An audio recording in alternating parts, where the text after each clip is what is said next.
Hi friends, మేమైతే ఇప్పుడు తిరుపతిలోని పాపనాశనం రోడ్లో గోకర్ణ ఆశ్రమంలో అయితే ఉన్నాం.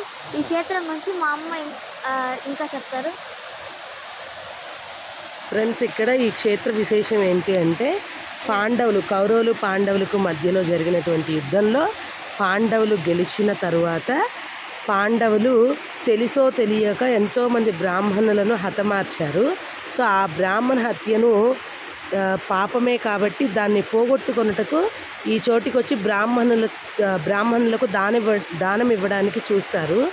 బట్ ఏ ఒక్కరూ కూడా దానం తీసుకోవడానికి సిద్ధపడరు. అప్పుడు శ్రీకృష్ణుణ్ణి పాండవులు వేడుకోగా ఈ క్షేత్రం నందు శ్రీకృష్ణుడు బ్రాహ్మణుడిగా వచ్చి గోదానం స్వీకరిస్తాడు. కనుక ఈ క్షేత్రంలో ధ్యానం చేసి ఏమి కోరుకున్నా కూడా ఆ కోరిక సిద్ధిస్తుంది అనేది ఇక్కడి ప్రజల నమ్మకం.